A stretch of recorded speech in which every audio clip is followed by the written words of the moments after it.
Welcome to our deep dive on the art of strategy. Sounds fun. You've given us a fascinating mix of sources today. Yeah. Excerpts from Dixit and Nalebuff's The Art of Strategy. Ah, yes. Feels like you're really digging into game theory and how it applies to all kinds of situations. Well, it's fascinating to see these concepts play out in real-world scenarios, from business to politics to even reality TV. So our goal today is to distill those core strategic principles and illustrate how you can actually use them. Precisely. Okay, so right off the bat, the authors emphasize that while game theory provides a strong foundation, much of strategy remains an art. Mm-hmm. They aim to make you better practitioners of that art. Absolutely, and they do so by starting with captivating stories. They present 10 tales of strategy, almost like case studies, Yes. that highlight how these principles show up in surprising places. Yeah, in all sorts of unexpected areas. So the first tale focuses on Richard Hatch, the first winner of Survivor. Oh, yeah. Great example. The book uses his gameplay to illustrate strategic thinking in action. It's a great illustration of how someone can really think ahead and anticipate the consequences of their actions. What's fascinating about Hatch's approach is how he used what we call backward reasoning. Mm-hmm. He looked ahead to the final immunity challenge and realized that intentionally losing it might actually put him in a stronger position to win the whole game. Right. He realized that by choosing to be the GOAT, as they call it in Survivor, he could increase his odds of winning the final vote. It's so counterintuitive. It is, but that's what makes it brilliant. I mean, wouldn't that be a huge risk? Well, there's always risk involved in any strategy. Yeah. But Hatch understood the game, he understood the players, and he made a calculated gamble that paid off. It makes you think, how often do we get caught up in the immediate situation without considering the long-term consequences? That's right. We often focus on the short-term gains without thinking about the bigger picture. And that's why backward reasoning is such a powerful tool. Yeah, it forces you to consider the end goal and work backward, making decisions that align with that objective. So next time I'm making a big decision, I'm going to try to think like Richard Hatch, look ahead to the end game. I think that's a great idea. All right, the next tale tackles the hot hand fallacy in basketball. Oh, this is a fun one. This is the belief that a player who has made a few shots in a row is more likely to make the next one. It's a very common belief, but statistically, it doesn't hold up. Really? Yeah, the authors point this out not just to debunk a myth, but to highlight the strategic interplay between perception and reality. Okay, explain that. Well, even though a streak might not actually exist, the perception of a hot hand can influence how the defense plays, Oh. creating opportunities for the offense. So even if the hot hand isn't real, it can create real strategic advantages. Precisely. That's a valuable insight for anyone playing basketball or even just watching the game. Absolutely, it helps you understand the game on a deeper level. The book then takes us to the world of international diplomacy with the story of Charles de Gaulle and the EEC negotiations. Ah, yes, a classic negotiation story. De Gaulle, known for his strong personality and negotiating skills, essentially held the formation of the European Economic Community hostage to get what he wanted for France.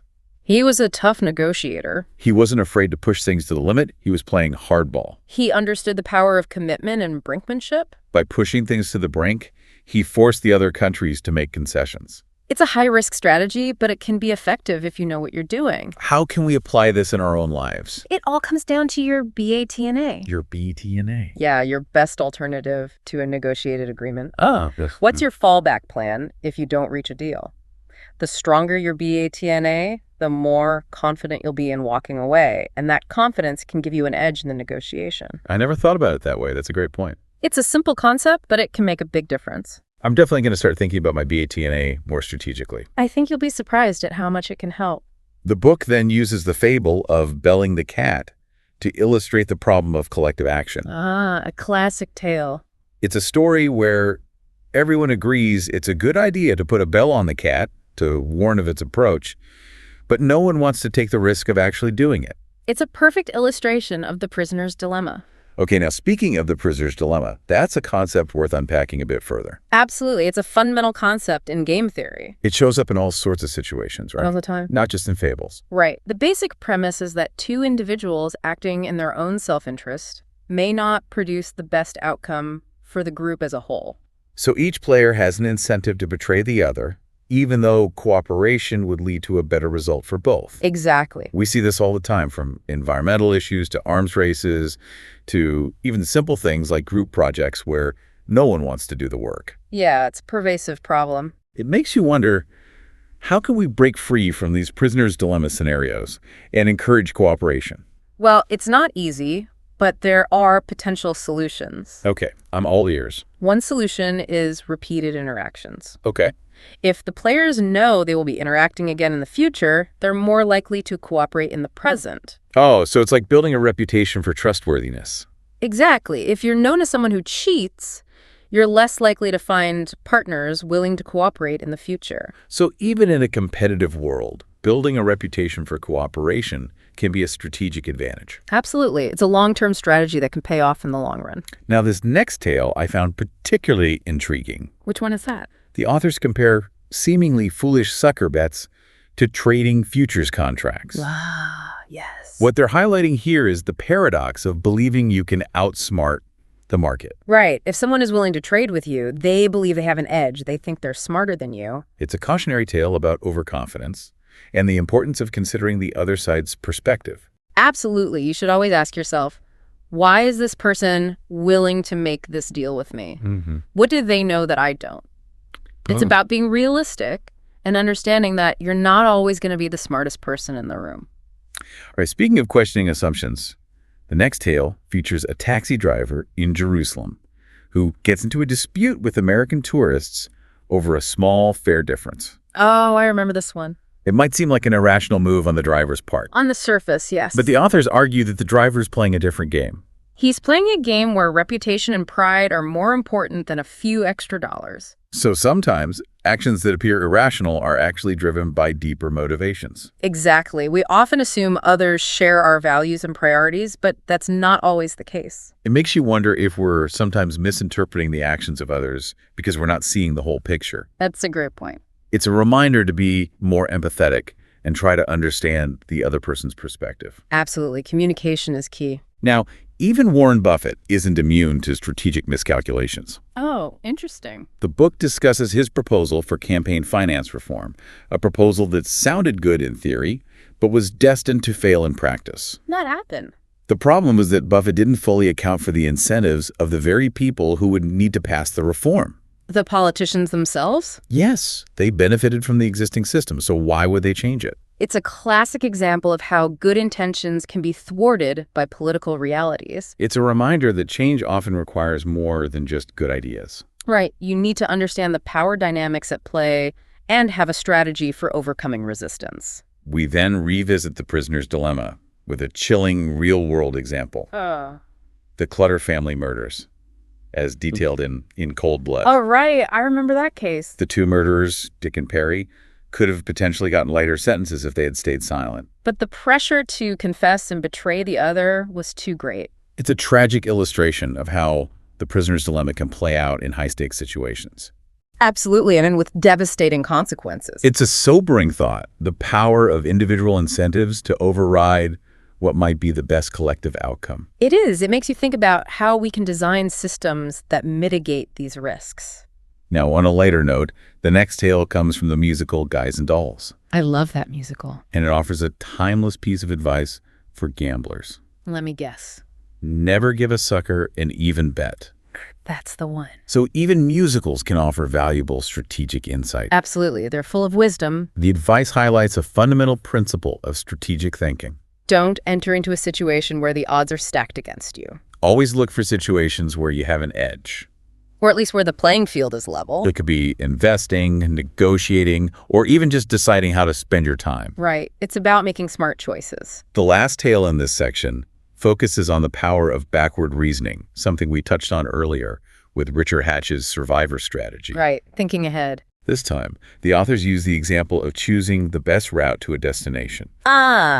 The key is to think beyond just the initial steps. To consider the entire journey. including potential roadblocks. And work backward to make the best decisions. It's like planning a trip. You don't just pick the shortest route. Right. You need to consider traffic, construction, and other factors. So it's a reminder to take a long-term perspective. And consider the full range of consequences before making a decision. That applies to everything from career planning to planning a vacation. Absolutely. Strategic thinking can help you make better decisions in all areas of your life. Now, these 10 tales are just a starting point. Right. The book delves much deeper into these concepts, particularly the prisoner's dilemma, which seems to be a recurring theme. It's a fundamental concept with wide-ranging implications. It feels like this idea is worth unpacking even further. Definitely. What are some of the key takeaways from the book's deeper dive into the prisoner's dilemma? Well, they really highlight how this seemingly simple game can shed light on some of the most challenging problems facing humanity. Give me an example. They explore how the dilemma pops up in everything from arms races to environmental issues to even price wars between businesses. So it's not just about two prisoners deciding whether or not to confess. It's a framework for understanding how individual incentives can sometimes lead to collective disaster. It's a bit depressing, isn't it? Well, it can be, but the book does offer some potential solutions. Oh, good. I was starting to feel a bit pessimistic. It's not easy, but there are ways to potentially resolve the dilemma or at least mitigate its negative consequences. Okay, I'm all ears. What are some of the strategies for breaking free from the prisoner's dilemma and encouraging cooperation? Well, one we've already touched on is repeated interactions. Right. The idea is that if you know you'll be interacting with someone again in the future, you're less likely to cheat them in the present. Makes perfect sense. You don't want to jeopardize the future relationship. Yeah. You're less likely to betray someone if you know you'll have to face them again tomorrow. Precisely. Another solution is reputation. Uh-huh. If players care about their reputation, they're less likely to defect, knowing it will damage their standing in future interactions. So building a reputation for trustworthiness can be a powerful strategic asset. Absolutely. It's like an investment in your future. So even in a seemingly cutthroat world, kindness and cooperation can actually be a winning strategy. It's a powerful message, isn't it? I like that. It's about thinking long-term and building relationships that are mutually beneficial. And of course, the book emphasizes the role of trust. When players trust each other, they're more likely to cooperate, even in a one-shot prisoner's dilemma. Trust is essential for any kind of cooperation. But how do you build that trust in the first place? That's the challenge. It seems like everyone has an incentive to be self-serving. Right, but the book highlights the role of communication, transparency, and even external enforcement mechanisms like contracts or regulations. So it's not always easy. No. But finding ways to build trust is essential for escaping the prisoner's dilemma. And for achieving more cooperative outcomes. It sounds like we need a mix of individual strategies and structural solutions to really tackle this problem. That's right. It's not an either situation. We need both individual accountability and systems that encourage cooperation. It's about creating the right environment for cooperation to flourish. Now, the book also discusses the concept of altruism. Yes. The idea that people sometimes act in the best interests of others, even at a cost to themselves. It's a fascinating concept. This seems to run counter to the whole prisoner's dilemma idea. It does seem paradoxical, doesn't it? But the book delves into how altruism can evolve, even in a seemingly selfish world. They point to biological and social factors that contribute to altruistic behavior. So, are we inherently selfish or altruistic? It's not an either situation. The classic nature versus nurture debate. Exactly. As humans, we have both selfish and altruistic impulses. It's the interplay between these forces. Right. And how they shape our behavior. That's what makes us so complex and interesting. The book uses the fascinating example of vampire bats Oh, yes. to illustrate reciprocal altruism. It's a great example. Vampire bats share blood meals with those who have been unlucky in their hunt. Creating a system of mutual insurance. So even in the animal kingdom, we see examples of cooperation and altruism at play. It's a reminder that cooperation is not just a human invention. And of course, altruism is prevalent in human societies as well. In countless ways. Acts of kindness, charity. Even in the way we structure our social systems. So while competition is certainly a part of life, cooperation and altruism are also deeply ingrained in our nature. They're essential for our survival. This gives me some hope for humanity. Me too. Now, let's move on to one of the cornerstones of game theory, the Nash equilibrium. A classic. A concept developed by the brilliant but troubled John Nash. A fascinating figure. For those who haven't encountered this before, what exactly is a Nash equilibrium? In simple terms, it's a situation in a game where each player is making the best decision they can, given what the other players are doing. So no one has an incentive to unilaterally change their strategy. Exactly. It's a state of equilibrium. But is it always a desirable outcome? That's a great question. I mean, just because everyone is individually optimizing their choices doesn't mean the group as a whole is achieving the best possible outcome. That's right. So it's a sort of stable state where everyone is doing the best they can. Considering the actions of others. Right. But it doesn't necessarily guarantee the best possible outcome for everyone. So a Nash equilibrium can sometimes be a suboptimal outcome. Even a tragic one. The book highlights this with the example of the prisoner's dilemma. Right, where the Nash equilibrium is for both players to defect. Even though cooperation would yield a better outcome for both. Exactly. It's a classic example of how individual rationality can lead to collective irrationality. It sounds like we need to be careful about assuming that a stable situation is necessarily the best situation. We do. We need to think critically about the systems we're in and whether they're actually serving our best interests. Now, the authors use a variety of examples to illustrate Nash equilibria in action. Oh, yeah. Like what? One that stood out was the coordination game.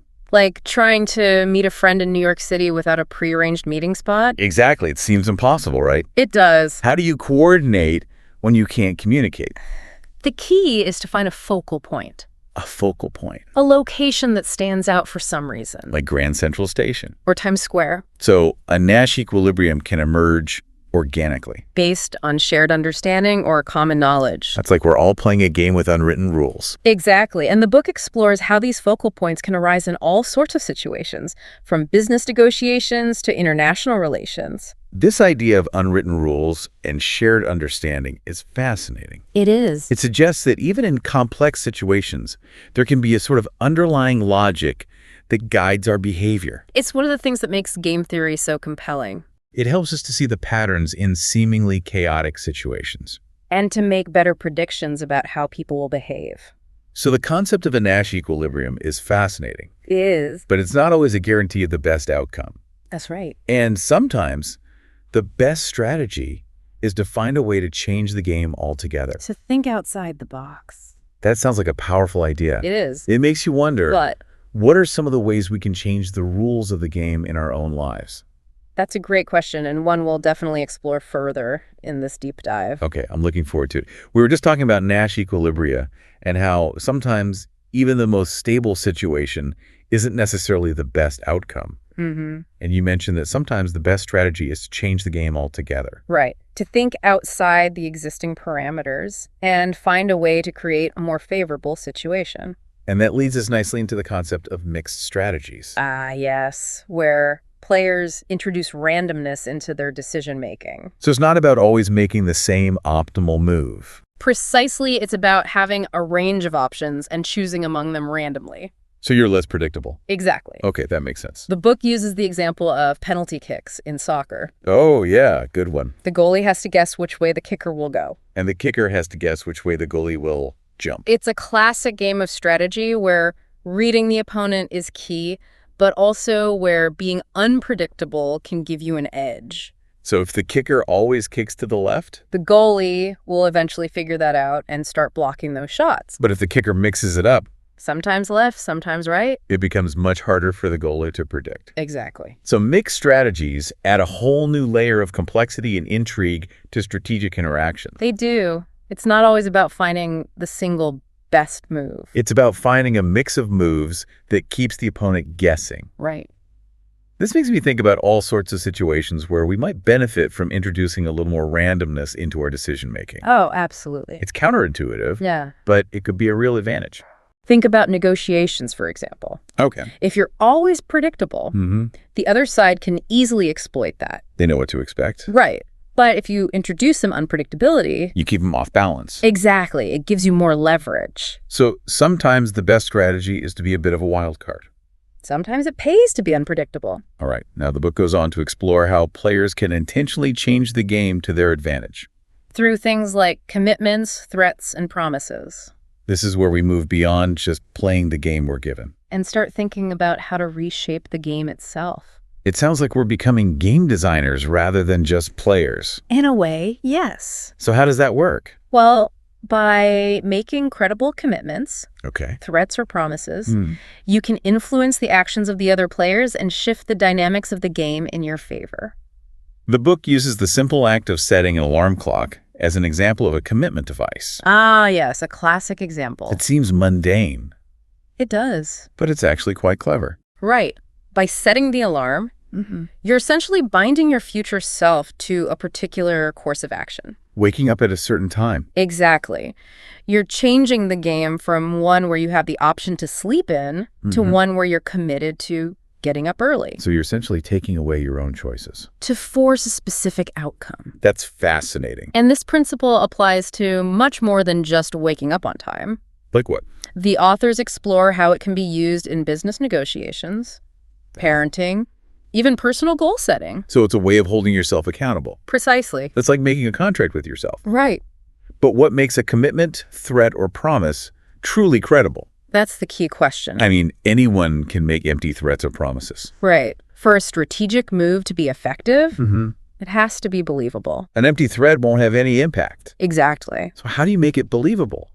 Well, the authors outline several strategies, including using contracts, leveraging your reputation, or even taking irreversible actions. Irreversible actions. Think of Hernan Cortés burning his ships after landing in Mexico. Oh, wow. It was a dramatic way to commit his troops to conquering the Aztec Empire. There was no going back. Precisely. That's a powerful example. It is. By making retreat impossible. He strengthened his commitment. And ultimately achieved victory. Right. It's a high-risk, high-reward strategy, though. Yeah, it's not for the faint of heart. And that's why the book also cautions against making overly large threats. If a threat is too extreme or unrealistic, It can backfire. it might not be believable. Right. And it could damage your reputation. Exactly. So there's a delicate balance between being firm and being reasonable. Precisely the key is to calibrate your threats and promises to be both credible and effective. This entire section really underscores the importance of reputation in strategic interactions. Absolutely. A strong reputation for trustworthiness or toughness can be an incredibly valuable asset. It makes your commitments more believable. And your threats more potent. So building a good reputation isn't just about being ethical. It's also a smart strategic move. It's like investing in your own credibility. Right. A good reputation can pay dividends in all sorts of strategic interactions. Now, the authors also delve into the fascinating world of signaling. Ah, yes, how we convey information to others through our actions. This is a crucial aspect of strategic communication, We're constantly sending signals to others. whether we realize it or not. Right. Our actions can speak louder than words. Our actions can signal our intentions, abilities, and even our character. Exactly. The book uses the example of the MBA degree as a signaling device. Right. And an MBA can signal to potential employers that you possess certain skills and knowledge. It's a way of differentiating yourself from the competition. Exactly. But couldn't someone just get an MBA to boost their salary, Sure. even if they're not truly qualified? That's the challenge with signaling. For it to be effective? The signal has to be costly or difficult to fake.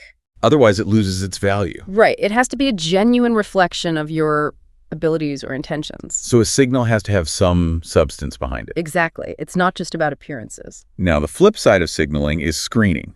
Where the less informed party in a transaction tries to elicit information from the more informed party. This is a tactic we see everywhere. Right. Think of a job interviewer asking probing questions to assess a candidate's skills. They're screening for the best fit. So screening is a way of uncovering hidden information. Exactly. The book uses the example of a used car buyer asking for a warranty as a way of screening for a high-quality car, The seller of a good car will be happy to offer a warranty. while the seller of a lemon will be reluctant. It's a clever way to level the playing field a bit when there's information asymmetry. Right. Screening can be a powerful tool for making more informed decisions, especially when you're dealing with someone who has more information than you do. Now, there's also a more subtle form of signaling called counter-signaling. Ah, yes. Where the most qualified individuals sometimes choose not to signal their abilities. Why would they do that? It seems counterintuitive.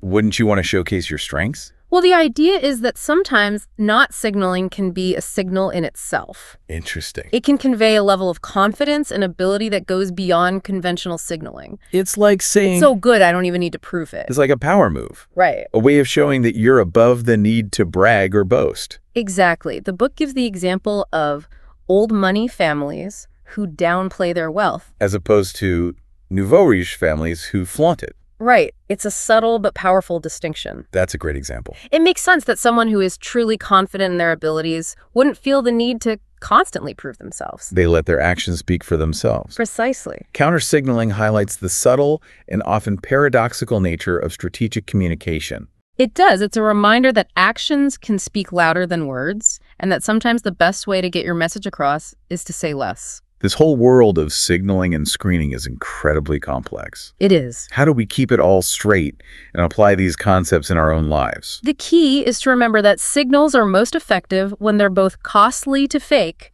and genuinely reveal something meaningful about your abilities or intentions. So we need to look beyond the superficial signals. Right. And focus on actions that truly reflect underlying qualities. Exactly. That's the essence of strategic signaling. Sending a message that is both credible and informative. Right.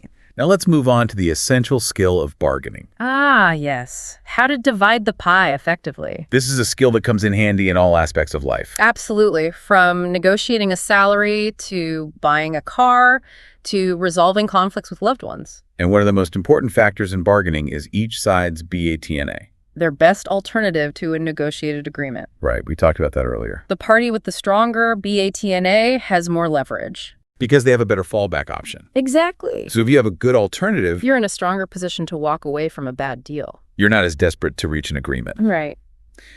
The book also highlights the importance of patience in bargaining. Mm-hmm. The more patient party can often outweigh the other side and secure a better deal. That's right. Patience is a virtue in negotiation. So it sounds like we need to cultivate both a strong BTNA Yes. and a healthy dose of patience to be effective negotiators. Those are definitely key ingredients. What else?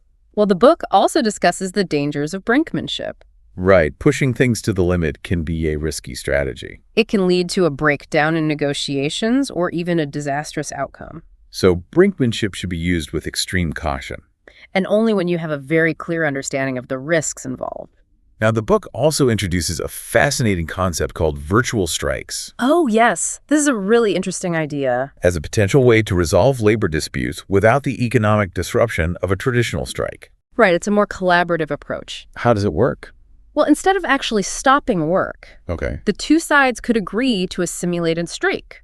A simulated strike. Yes, where they calculate the costs and benefits as if a strike were happening. So it's like a game within a game. Exactly. They're negotiating the terms of a hypothetical strike. And the hope is that by going through this simulation, Both sides can reach a mutually agreeable solution without having to resort to a real strike. it sounds like a win-win scenario. It does, but of course, Right. it depends on whether both sides are willing to accept the outcome of the virtual strike. Right. It would require a high level of trust Absolutely. Both sides would need to agree on the rules of the simulation, and be committed to honoring the outcome. even if it's not what they initially hoped for.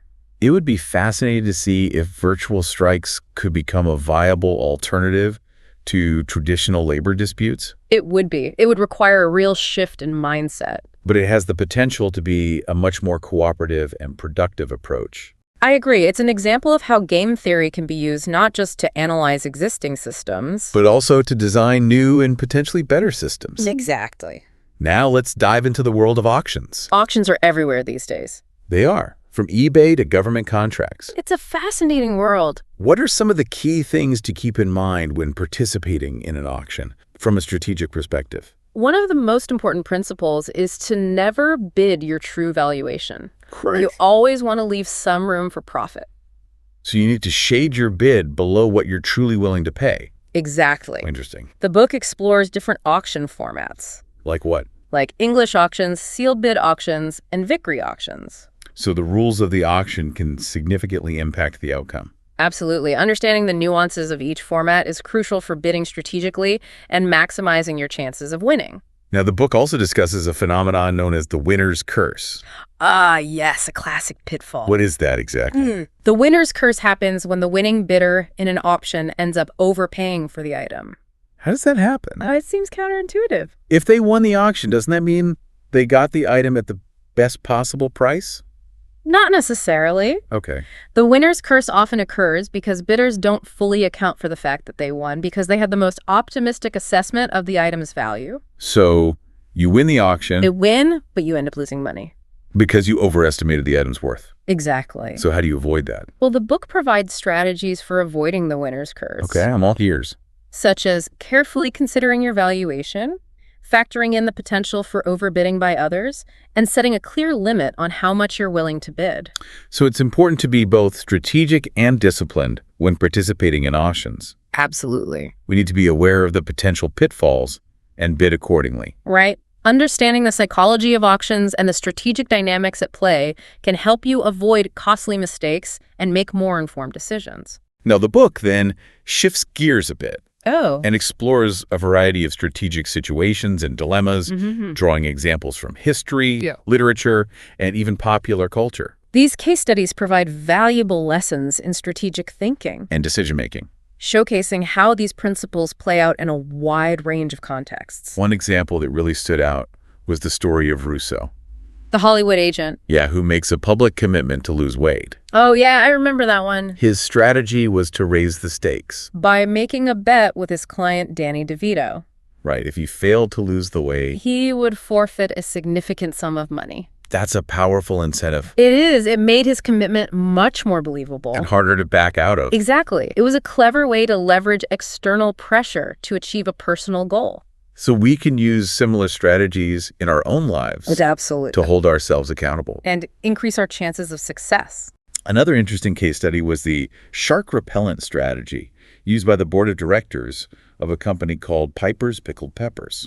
Ah, yes, a classic defensive maneuver. This involved staggering the terms of the board members. To make it more difficult for an outside investor to take over the company, So they were changing the rules of the game. to make themselves less vulnerable to a hostile takeover. It's a defensive strategy. Yes, These case studies are so insightful. they are. They bring the concepts of strategic thinking to life in a way that's relatable and engaging. And they show how these principles can be applied in real-world situations to achieve tangible results. And the diversity of the examples is impressive. It is. From Hollywood to the corporate world to historical events. It really demonstrates the wide-ranging applicability of strategic thinking.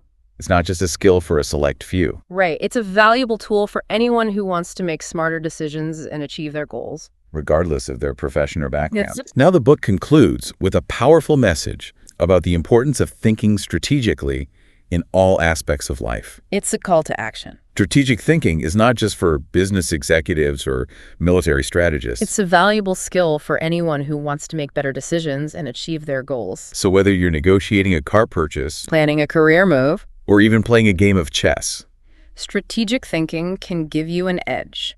it's a toolkit for navigating the complex world of strategic decision-making. Precisely. And as the authors emphasize, Strategy is both an art and a science. it requires a blend of logical reasoning Creativity. and a deep understanding of human behavior, Right. It's about understanding the rules of the game but also about being flexible and adaptable. and about being able to think outside the box. And while competition is certainly a part of life, the authors remind us that cooperation often leads to the most desirable outcomes. Finding the right balance between competition and cooperation is perhaps the true art of strategy. It's about achieving your goals while also building positive relationships and fostering a more collaborative world.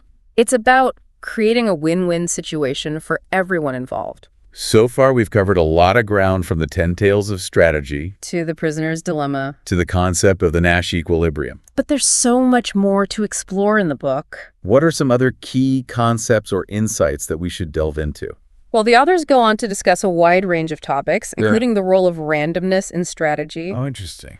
the power of weakness, Okay. the dangers of brinkmanship, the complexities of information asymmetry, Right. the strategic implications of different auction formats, and much more. It sounds like we have a lot more to unpack. We do. Let's dive into some of these other fascinating areas and see how they can help us become more effective strategic thinkers in our own lives. We've covered so much ground already, I know, right? from game theory basics to real-world case studies, but the art of strategy just keeps on giving. It does. It's packed with insights. So let's dive back in. Okay, where to next? Well, in the last part, you mentioned this idea of the power of weakness. Ah, yes. How sometimes appearing vulnerable can actually work to your advantage. It sounds almost paradoxical. It does, doesn't it? How can weakness be a strength? Well, it all comes down to perception Okay. and how others react to your perceived weakness. So if the other side underestimates you, They might let their guard down. make mistakes. Right. Or be more willing to make concessions. The book uses a fascinating example from the world of animal behavior. Oh, yes, the Stotting gazelle. Right. When a gazelle's being chased by a predator, Instead of running away as fast as it can, it jumps high into the and air. all four legs stiff. It's a seemingly counterproductive behavior. It is, but researchers believe it's a way of signaling to the predator. Look how fit and healthy I am. Oh, you're not going to catch me. So the gazelle is actually using its apparent weakness It's vulnerability. to deter the predator. It's a brilliant example of how a seemingly weak strategy can actually be very effective. So maybe sometimes it's better to play possum than to come out swinging. Sometimes the best defense is a good offense. Now, the book also delves into a concept that sounds a bit ominous. What's that? The idea that history matters even when it shouldn't. Ah, yes. The weight of the past, It's like we're carrying baggage from previous events. even if those events are no longer relevant to the current situation. The book uses the example of the QWERTY keyboard layout. Ah, a classic example. We're all still using this keyboard layout that was designed to prevent keys from jamming. On old typewriters. Right. But that's not even an issue with modern computers, And yet we're stuck with this legacy design. because it's what we're used to. It's a perfect illustration of how path dependence can shape our choices, even when it's not in our best interests. So sometimes we need to be willing to break free from the past To challenge the status quo, and find new and better ways of doing things. even if it means abandoning familiar patterns. Now let's talk about a problem that seems to plague human societies throughout history. The problem of collective action. This is where individual self-interest can clash with the common good. Right, like the tragedy of the commons, Everyone overgrazes the shared pasture. leading to its eventual destruction. Or think about climate change. Everyone agrees we need to reduce carbon emissions, But individuals might be tempted to cheat. hoping others will do the heavy lifting. So how do we solve this? How do we encourage cooperation when everyone has an incentive to act selfishly? It's a tough question. It is. The book explores a number of potential solutions. Like what? Well, one approach is to establish clear rules and create enforcement mechanisms. To ensure that everyone is playing by the same rules. So you need some kind of accountability. Right. Consequences for those who cheat. Another approach is to foster a sense of shared responsibility. If people feel a sense of ownership for the common good, They're more likely to cooperate. you're right. It's about appealing to their better nature. Their sense of community and shared purpose, And sometimes government intervention is necessary. to create the structures and incentives that encourage cooperation. Right. Sometimes you need a little nudge from the top. So it's a complex problem that often requires a multifaceted approach. But finding ways to encourage collective action is essential. For addressing some of the biggest challenges facing humanity. Absolutely. Now let's talk about something a little more close to home. Okay. How can we use strategic thinking to design better organizations? Ah, yes. The intersection of strategy and organizational design It seems like a well-designed organization. would be one where individual incentives are aligned with the overall goals of the group. Right. So you want to create a system where people are rewarded for doing what's best for the organization. So it's not just about having a good strategy. It's also about having the right structure in place to execute that strategy, It's about motivating people. to work towards a common goal. The book explores a variety of incentive structures. From performance-based pay to promotions to social recognition, And it also emphasizes the importance of intrinsic motivation. finding work that is inherently meaningful and engaging, Right. When people are passionate about their work. they're more likely to go above and beyond.